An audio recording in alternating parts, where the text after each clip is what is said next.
When you play the Game of Thrones, you Subscribe and like. or you die. There is no middle ground. Alright, hello YouTube, and welcome back to the Grease Goblin YouTube channel. Today's video, we are going to be doing a chapter analysis of The Purple Wedding. I'm sorry this video came about a week late, but yeah, it was just a long video, and I hope you guys all enjoy the chapter analysis. If you want to see more, let me know what chapters you would like, and let's get into the video. But before we get into the video, if you guys like to like, subscribe, and comment, please do. It helps the channel grow, reach other people that might like this content as well.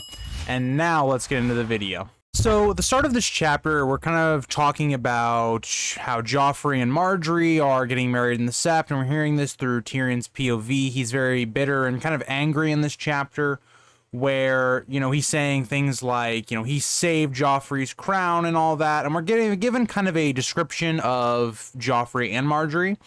And something that Tyrion notes that is kind of interesting is that Marjorie could very well have been expected to wear the Baratheon kind of cloak, but instead she ends up wearing kind of the Tyrell stuff, which makes sense. They're trying to say that she is a maid, and that really that relationship never really happened, really.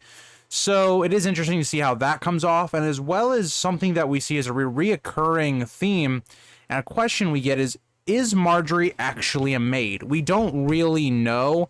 It's never confirmed. Maybe in the next book it will be or something like that, but it's never really confirmed if Marjorie is actually a maid. And also we see that Tyrion notes that Joffrey and Marjorie do make a very good couple. The one thing you can say about Joffrey is that he is described as being pretty good looking. He's kind of like the, what's a good way to describe how I think Joffrey probably looks? Probably like a fuckboy, pretty much. That's how I would actually describe Joffrey, right? If you have like the normal, like that image in your head, that's kind of what Joffrey is kind of described as. And then Marjorie is considered very beautiful and stuff like that. We all know that.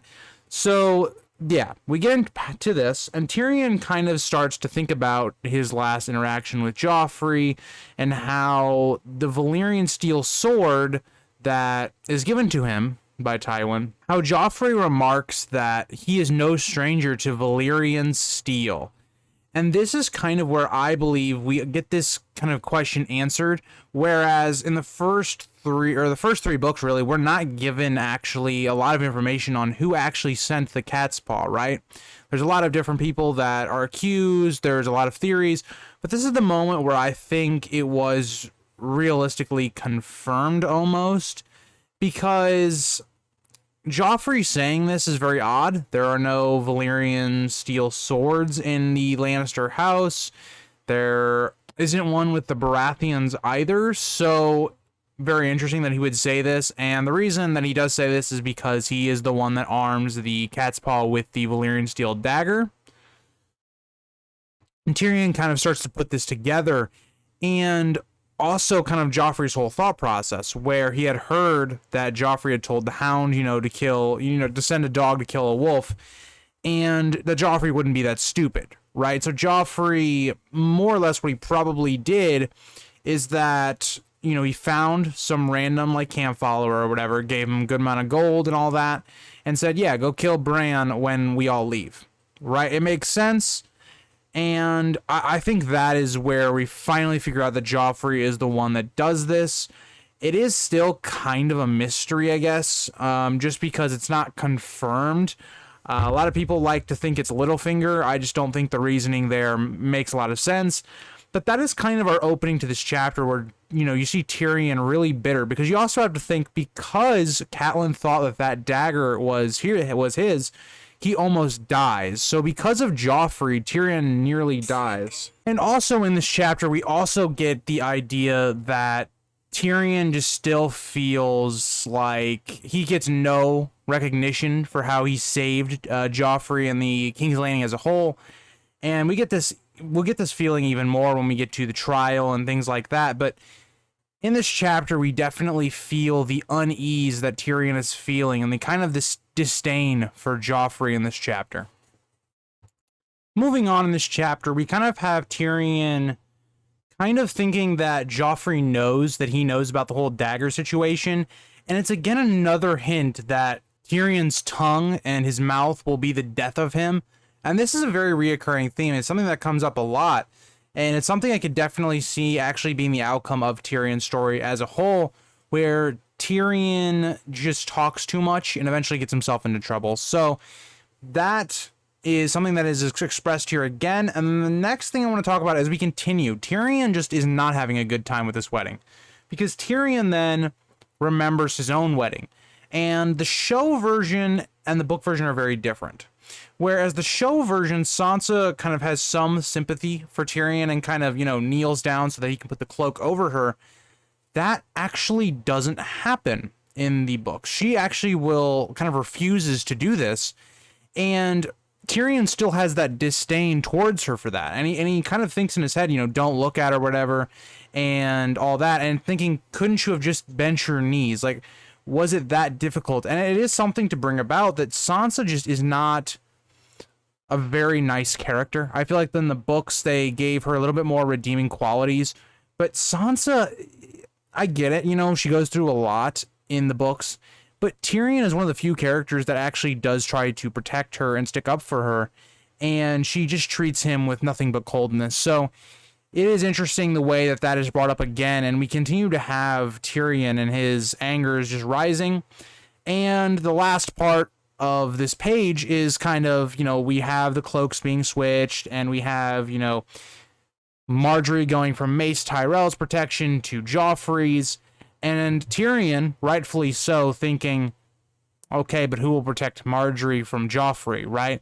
And kind of thinking that Loras may or may not have to get involved in this situation because of who Joffrey is. And it is something that I would have been very interested to have seen play out, with how that relationship would have worked when they were, wedded, and how Loras possibly could have been involved in this, and that whole kind of idea of chaos that would have ensued if something was to happen. So it's something interesting to think about that never happens, but yeah, that is how this page ends out. Now, what follows this is everyone's kind of leaving the Great Sept, and you have everybody going with, like, their, person that they're involved with. So you see that Tyrion and Sansa go together and all that, and we see Kevin Lannister with Olenna and all that. So everybody's kind of leaving, and, you have this thing where you're wishing the bride and the groom, their well wishes and all that, and Tyrion and Sansa, they go through. And what I think for the next 2 pages that we see following is a lot of foreshadowing, because Tyrion kind of thinks about being anywhere else but in King's Landing.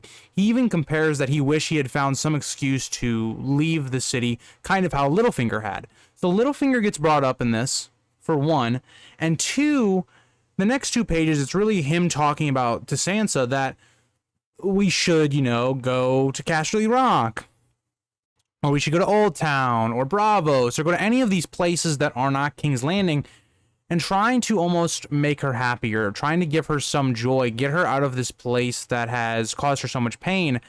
And Tyrion is really just looking for any type of conversation, anything to kind of maybe ease his mind of what's going on, and to kind of, have a relationship with this woman that he is kind of tied to. And we even do, know that Tyrion is very attracted to her, right? Tyrion says as much that Sansa, even though she's been grieving, and you can see, like, her crying, and she might even look a little bit more hollow or whatever, she's nonetheless still very beautiful. And we see that Tyrion really is trying to just start conversation and trying to get Sansa to talk to him, and she just isn't. She just straight up is basically going, yeah, if it pleases you, Tyrion, or whatnot, and just basically not caring. And that just leads to kind of an awkward silence where Tyrion's kind of waiting for Sansa to maybe say something, and she just stays silent. It's kind of like if you're going on a date with someone you've never known, and you just don't know what to talk about, and maybe you're trying to lead the conversation the whole time, and then maybe you stop and see if she'll kind of respond and kind of talk to you and ask you questions. Not happening in this chapter, right? This is definitely just Tyrion trying to talk and all that stuff. And again, I want to talk about the foreshadowing going on in these 2 pages, where Tyrion knows that he wants to get out of the city.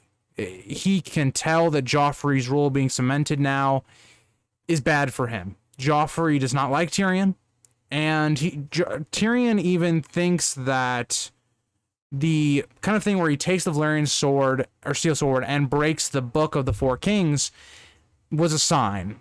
to Tyrion that Joffrey's coming after him, and Joffrey has already tried to kill him once, so it makes a lot of sense for why Tyrion is really trying to get out of the city, and we will see that he does, but just not in the way he thinks he's going to. What we have next is there's kind of this little break period in between the ceremony and then the feast after, where we have about an hour here where it's kind of for people to change their clothing and get prepared for the next part of the wedding day. And Tyrion very much is trying to get drunk. Like, he woke up this morning, he drank a lot, and now he's coming to this break, he's drinking some more.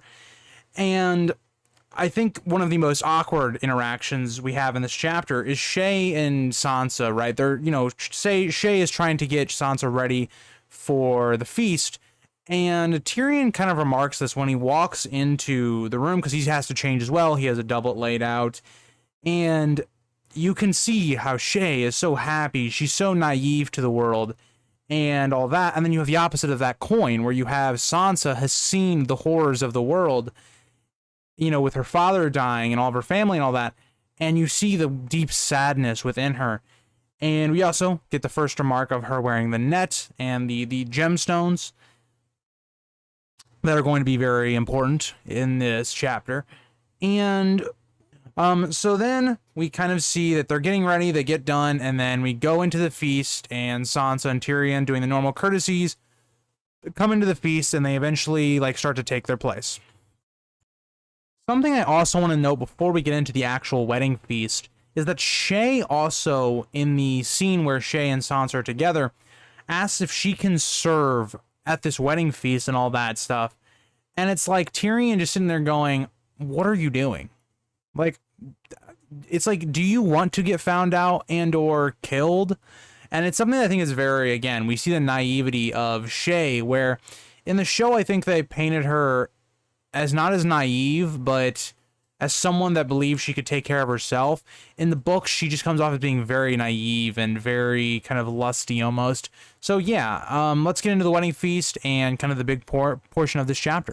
And as we see them make their way into this wedding feast, it's very apparent to us as the audience and Tyrion that Sansa is very good at being a courteous person, someone that can put on an act like, she likes these people or kind of praises them, gives them flattery. And Tyrion even notes that she would have made a good queen if Joffrey had actually loved her. And that is kind of the tragedy, I think, of Sansa, is that Sansa is very much an entitled character at the beginning of the books or whatnot, but she would have been a very good queen, in my opinion. It's just, things go wrong. And I think she comes out of it better just based upon kind of getting humbled and kind of learning how the real world actually works. But even with that said, she would have been a good queen. Now, this is where we have the most important scene that is overlooked in both the show and the book, where Olenna gets kind of the poison off the gemstone in the net that Sansa's wearing. And it's done very delicately, right?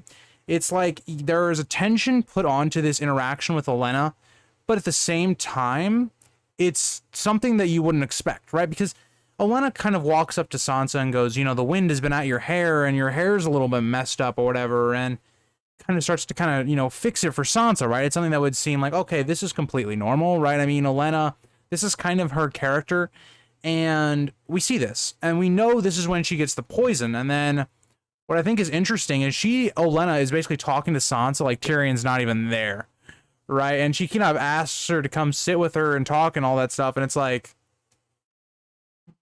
Tyrion just no recollection there. And I just think that is a very funny thing by Olenna. And Sansa kind of brings it back to Tyrion where, no, I have to sit with Tyrion. It's kind of my duty and stuff like that. And Olenna just is a person that just, her way of communicating with people is just roasting them. Like, she's just like, oh, I thought he would be off raising a host or something of men and stuff like that. And what I think is even funnier is that Tyrion is actually able to quip with her pretty well, saying, oh yeah, I lead an army of stags and dragons or whatever because of the basically coins and stuff like that.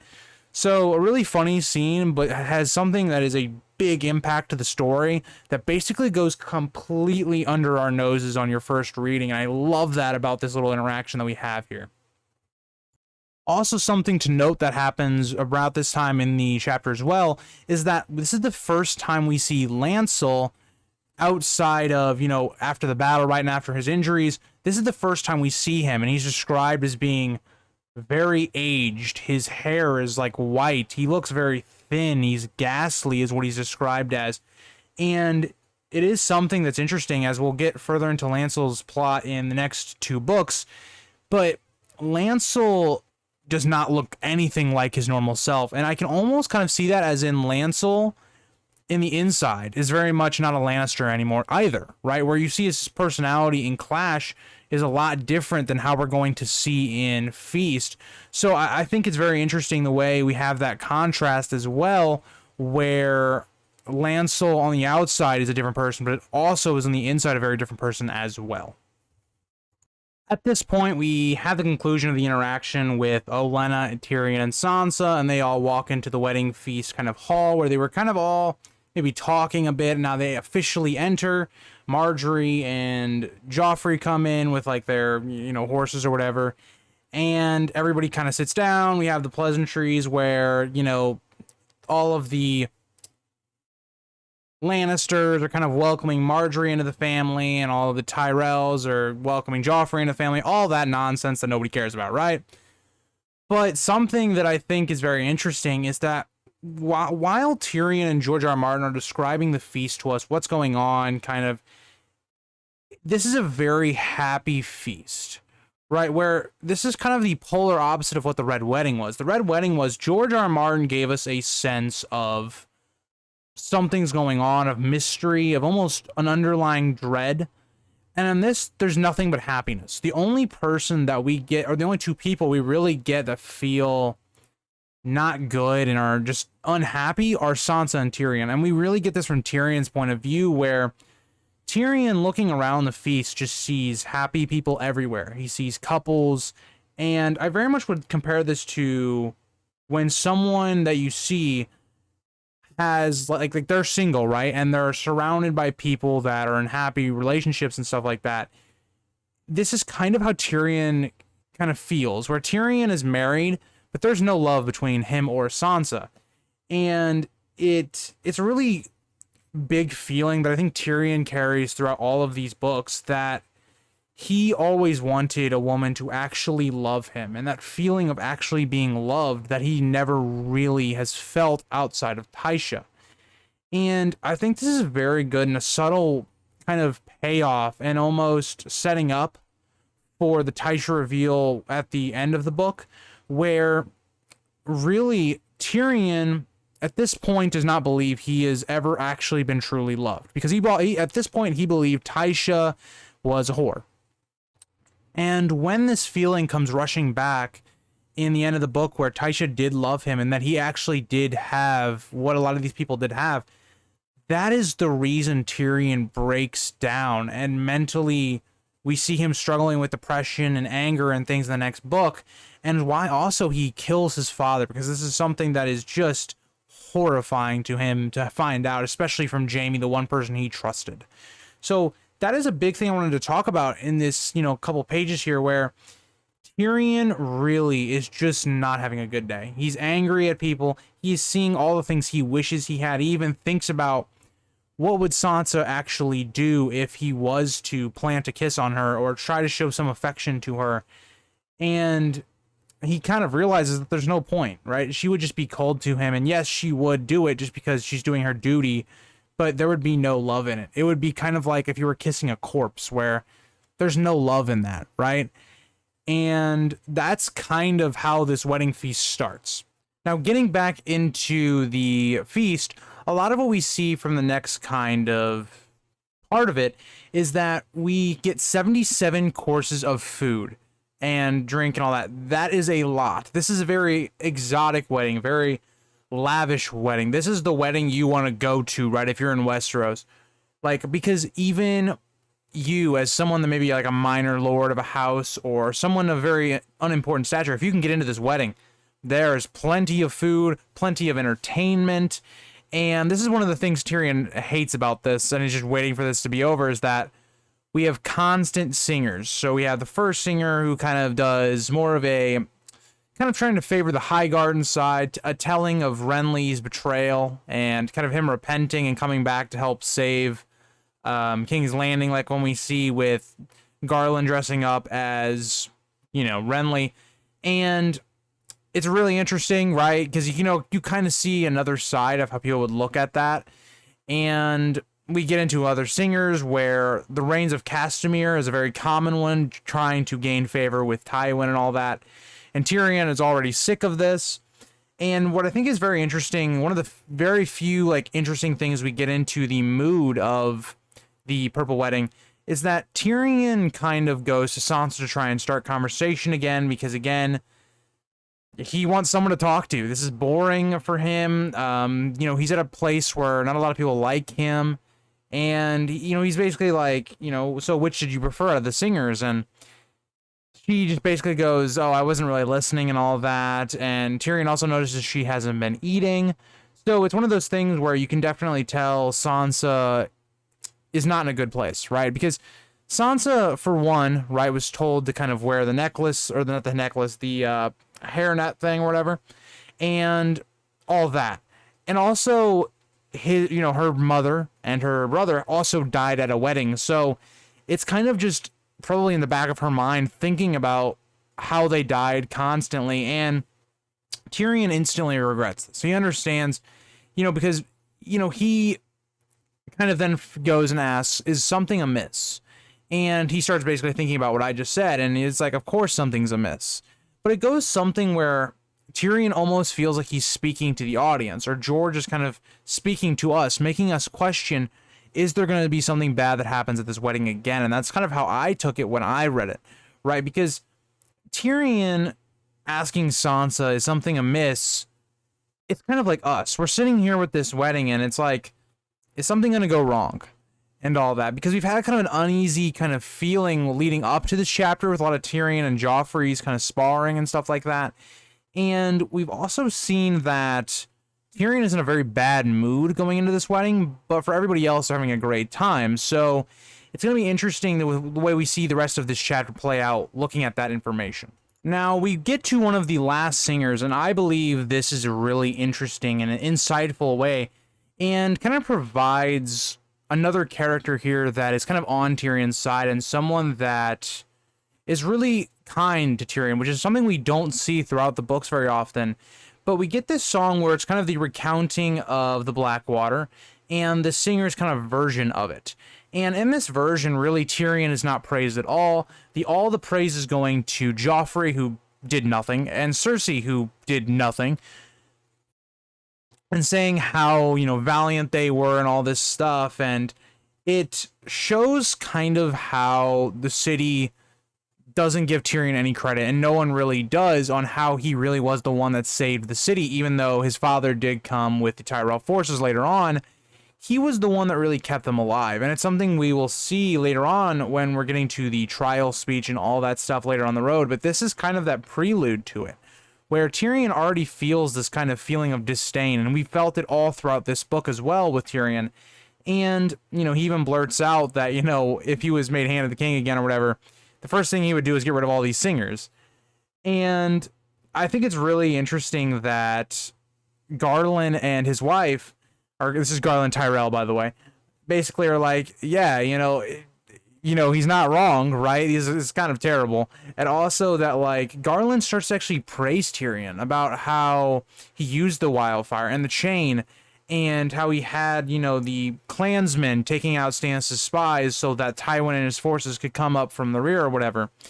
It's really nice that we see someone giving validation to Tyrion, and Tyrion himself is very kind of caught off guard, where this makes him feel very grateful. And it's a really nice moment before we get into probably the worst part of Tyrion's life. And it's just something that's nice to see before we get into Joffrey, and kind of how Joffrey starts to treat Tyrion. As the next major thing that happens after the singers is we get the jousters, and this is the point where I feel like the mood of everything changes. I think this is the part where the mood of kind of the whole chapter goes from this Cold War type feeling. If you look at, real world events where we had, the U.S. being a superpower and the Soviet Union being a superpower, and kind of always being on, edge against each other, but never actually attacking each other. That's kind of how this chapter feels once you get to this point where Tyrion is in a deep hatred of Joffrey, and Joffrey kind of has the same, and Joffrey's just kind of going and pushing Tyrion until Tyrion will kind of break, and all that stuff.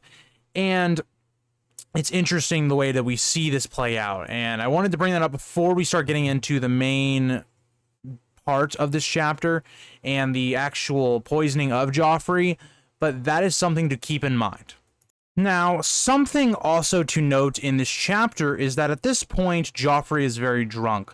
Something that makes him kind of take off his facade, of being the gallant, king or whatever, and shows who he really is. And we see this horrible kid, and he just kind of starts to attack Tyrion after we see this tilt. I'm not going to get too much into it, but we kind of know what happens here. You have the two dwarves, and they're doing the little jousting thing on the pig and the dog, and this was actually set up by Littlefinger. Littlefinger had kind of put this in here, and this was a perfect way for them to have a scapegoat, for Olenna Tyrell and Littlefinger to have as a scapegoat, because we know that this is going to anger Tyrion, and this could cause tension between the two, so that when Joffrey was was poisoned, he would be instantly thinking it was Tyrion, and everyone would think it was Tyrion. So this is a very good idea to start stirring that pot.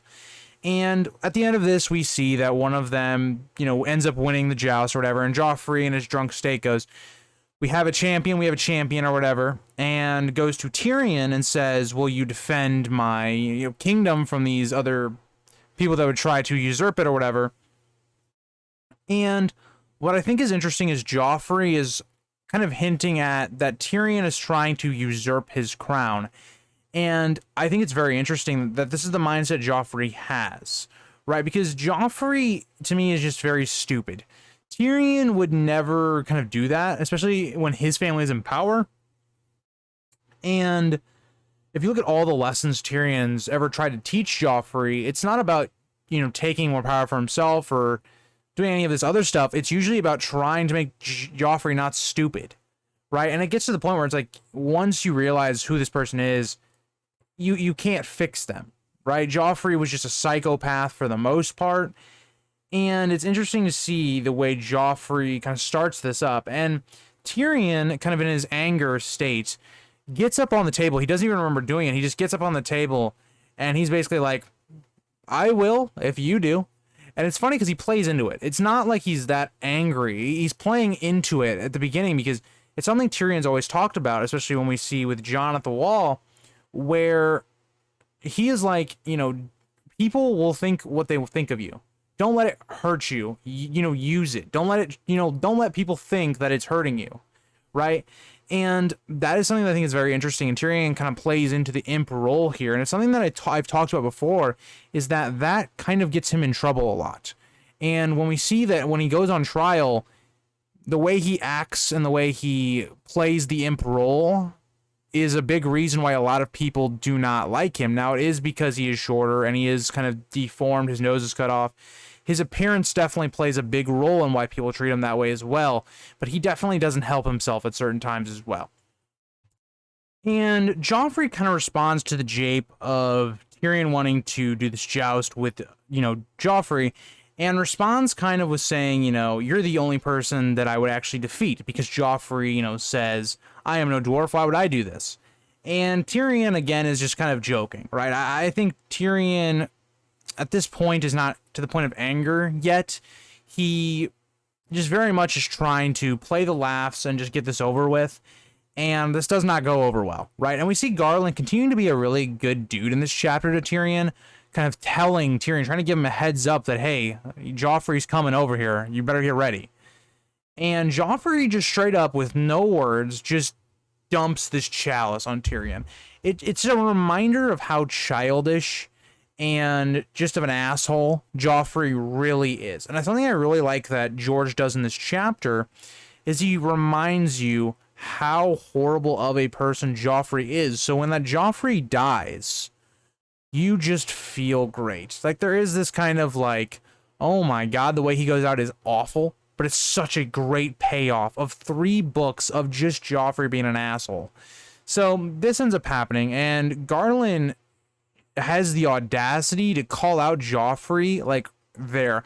And this is one of the things that makes Garland a great character, is that he basically straight up says, yeah, that was ill done. And Tyrion, being smart, because Tyrion is a very smart character, goes, you know, he doesn't really want this to continue on and, you know, in front of half of the kingdom. Like, there's so many people watching this whole all play out, and he just wants to get rid of this and get over this as fast as possible, right? And, you know, he's just like, you know, it just spilled, whatever, it's a shame it spilled and all that stuff. And Joffrey, just not taking the hint, just keeps going. He's just like, oh, it didn't spill and all that stuff. And we have a scene where basically Tyrion is then made like the cupbearer for Joffrey because all the wine, you know, he just dumped on Tyrion, so now he needs wine. And what I think is very interesting, I want to point this out compared to the show. I want to do the book to show on this, kind of how it all plays out. So the same thing happens where Joffrey kind of drops the chalice and then like kicks it under the table, right? But in the show, they give Sansa kind of this redeeming kind of quality where she's the one to help Tyrion. In the books, no one helps Tyrion. Tyrion crawls under the table and then, you know, gets the wine, fills it, and gives it back to Joffrey. So I think it continues to show how Sansa really did not give 2 shits about Tyrion.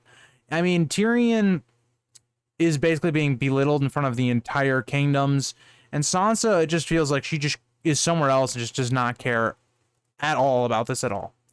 And I do think that is interesting, the way that the show tried to give Sansa more opportunities to be redeemed and kind of be more sympathetic to Tyrion, and I enjoyed that part of it, but I did want to point that out in the books, that it is very different in that regard. And this is kind of where we start to see, you know, Marjorie appear and all of the Tyrells trying to get Joffrey away from this because they see how bad and how much of a, you know, statement this is making, and it's not a good look. So they try to get Joffrey back, and he is drunk off of his ass at this point. Tyrion is drunk off his ass as well. And again, Garland, you know, trying to help Tyrion up because, you know, he had to go under the table and then fill up the wine and then gives it to Joffrey, and then he's trying to get back up and kind of trying to go sit back down. And he's struggling, you know, really struggling with vision and stuff like that. So Garland helps him to his seat, and that is where we continue on. We also then have the delivery of the pie, and we have this, like, you know, the doves in the pie or whatever, and you're supposed to basically cut it open, and the doves fly out, all that nonsense. Lord Tywin kind of calls Joffrey back as well, just to make sure, you know, he's not doing whatever he's doing. And what I think is interesting here is that this chapter also shows how a lot of people actually didn't know what happened to Ice. And this is kind of comes about because Marjorie tells Joffrey not to use Widow's Wail on the pie, and instead instructs Ilan Payne to use his sword. Now, the difference is that the sword Ilan Payne is using is not ice, and we know that, right? But Sansa, a character that did not know where her father's sword had went, she just assumed Ilan Payne still had it, and that these other Valyrian swords that had come in were just random swords that they had found or made. This is the first time Sansa has a realization that her sword, her father's sword, is actually missing or in someone else's possession. And we see that, and it really is kind of the final nail in the coffin for Sansa. And you really see that she's emotionally deeply impacted by this, and Tyrion even notes it as well. And it's something that I think is very interesting, that Tywin did this very kind of secretively. Like, he never really announces that this sword that Joffrey has was part of ice, and it's very interesting on that regard as well. But after this whole pie thing is, you know, destroyed or whatever, and Tyrion is kind of like, okay, let's get out of here, right? I'm soiled with wine and all that stuff. Sansa is visually kind of distraught about her father's sword, and he's kind of like, let's get some fresh air. And at this point, Joffrey is kind of like, where are you going? What, you know, what's going on? You know, you guys have to stay or whatever. And Tyrion tries to explain, you know, what I just said, basically, of why they wanted to leave. Mainly, Tyrion focuses on himself, though, not Sansa's stuff. And Joffrey's just like, I like you the way you are, you know? Just being just an absolute just prick. And, you know, it's just the Joffrey way. Now, Joffrey also at this point says, you're my cupbearer, you kind of have to stay to serve me my wine and stuff like that. Now, what is very interesting, and on your first reread, and especially when you're trying to figure out who kills Joffrey, George R. R. Martin leaves a very sly note of basically saying the chalice had been left on the table where he left it. Now, this is very key, right? Because if you were thinking that maybe, one of these characters could have poisoned it or whatever, it's good to note where the chalice was for someone to poison it. Because if you think about how this would have had to been poisoned, right? Let's look at the time frame. Tyrion picks it up off the floor. He fills it. Joffrey drinks it. He's not poisoned at this point. So at this point, we know that at some time from him drinking to him setting it down on the table, it has been poisoned. I think that is really key to think about when you're trying to figure out who actually poisoned the goblet or the chalice. And that's kind of what ends up happening. Joffrey takes a big gulp and is eating this pie, saying it's ill luck to not eat it, and saying it's really good. And then he starts to we start to see it. He starts to say, oh, it's kind of dry though. And we start to see him kind of stumbling on his words, and he starts to begin to choke. And this is when I think it's very weird, because on one hand, you kind of feel bad the way Joffrey's going out. Like, he's literally trying to gasp for air. Like, he's clawing out his neck, which is just a horrifying image to think about. And all the while, you kind of have Tyrion, who's just sitting here watching. And another sly thing I want to talk about is when Joffrey starts to kind of choke or whatever, or, the poison basically starts to take effect. What I think is interesting here is we get all of the Tyrells are involved here. We don't hear anything about the Lannisters. We don't hear anything from Cersei yelling or Tywin. We hear Marjorie saying he's choking. We hear Olenna saying, help him and help your king and all that stuff. And then we see Garland, who kind of shoves Tyrion out of the way and starts to try and help Joffrey and trying to push on him, doing, all that. But what I think is interesting is we get no mention of any Lannisters until after Joffrey is basically dead. We get this whole idea that Joffrey is basically on the ground. He's clawing at his throat. And one of the last things that ends up happening before Joffrey ends up dying is he kind of makes eye contact with Tyrion. And what I think is interesting is that Tyrion in this moment feels completely calm. He's very calm. And he kind of notices that Joffrey's eyes look a lot like Jaime's. Just another characteristic tying in Jaime as the father and all that stuff. But it's very interesting the way we have this kind of last kind of, sign off from Joffrey as he meets Tyrion's eyes. And as we see, after they make this eye contact, Joffrey kind of starts to point or reach for him to try. And Tyrion kind of goes through, is he wanting me to help him take this all the way? Is he saying that I did it? It's a very interesting kind of thing, and a bunch of thoughts go through Tyrion's head at this point.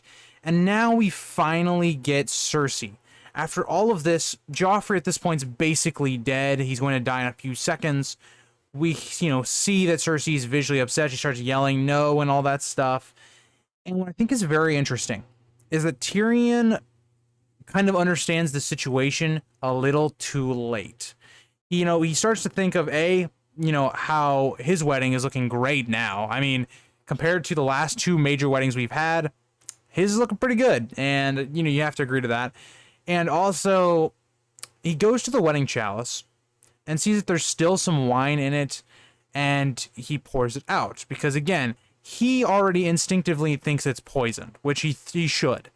And the problem with this, though, is that it makes him look so much more guilty. And that's the problem. Because he picks up the chalice, dumping it out as if to cover up evidence.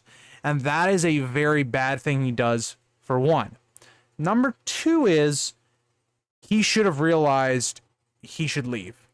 He looks over to see where Sansa is, and Sansa's gone. At this point, Tyrion realizes he should have probably leave at this point. But instead, he starts to kind of walk towards Cersei, which, at this point, Joffrey is dead, right? Tywin is starting to say, Cersei, she's dead, being very blunt about it. Tyrion in this moment should have walked away. he should have, tried to get away.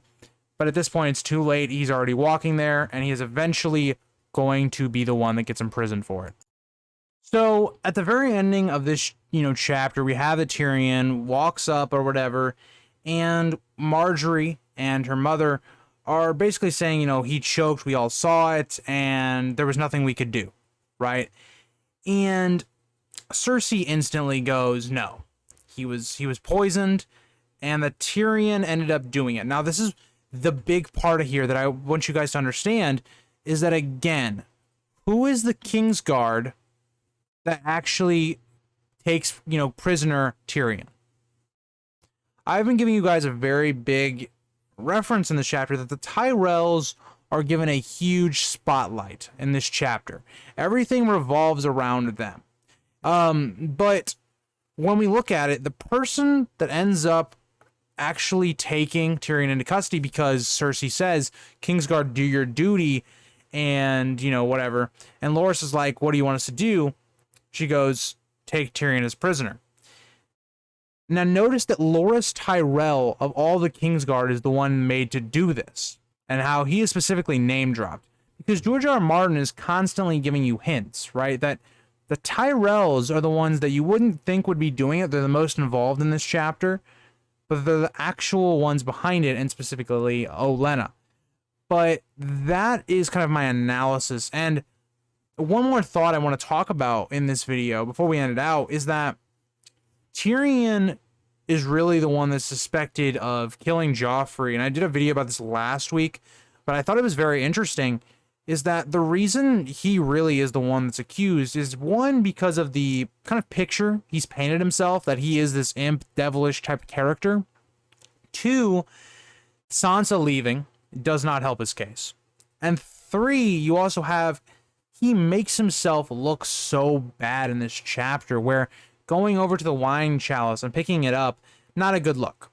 But on the other point of this, if people had been smarter and had not been looking at the personal bias against Tyrion and not wanting it to be Tyrion, you could have easily determined that it wasn't Tyrion. If you look at how Joffrey was poisoned and kind of how I broke down the time frame of when the poison would have been slipped into his chalice, you should have known that Tyrion didn't do it. Because think about it. Tyrion is not next to the chalice after Joffrey takes his initial drink, right? And then sits down, and he's fine afterwards. So we know for a fact there's no poison in there. So the chalice never gets next to Tyrion ever again during this point until the very end. So you should be thinking, okay, where was the chalice, for one? And two, who ended up being next to that? Was it the Tyrells with the Lannisters? It ends up being the Tyrells. So really, this should have been a lot easier for people to kind of figure out. And I believe Tywin, to a degree, didn't believe Tyrion did it. I think he just wanted to get rid of Tyrion. It made the most sense. This whole situation benefits Tywin. Don't think it doesn't. He gets Tommen as the king, who's a lot easier to control, and also gets rid of Tyrion, who he has never liked. So again, if you're Tywin, I don't think he was looking for the real facts, and I don't think a lot of people really were thinking about it logically, that were there and would have been seeing everything that's going on. Also, grant, a lot of people are drunk at this point. A lot of people aren't paying as much close attention to something as simple as Joffrey's wine chalice or whatever. But if you simply took an analyze what happens here, it's very obvious Tyrion didn't do it, even though he is painted to look very guilty. So that is my purple wedding video. Thank you guys for watching. If you guys have another chapter you want me to do, let me know. And thank you guys all for watching again. This was a video that I've been wanting to do for a while. It was a bit of a long one, so I hope you guys enjoyed. And I will see you guys all next week with the A Song of Ice and Fire content. Or if you want to watch the Lord of the Rings content, that will be up tomorrow. And then we also been running a little bit of a Pokemon gaming series on Sundays if you guys want to see that as well. So check out any of those if you guys are wanting to. And I will see you guys all in the next one. Bye, guys. If you think this has a happy ending, you haven't been paying attention.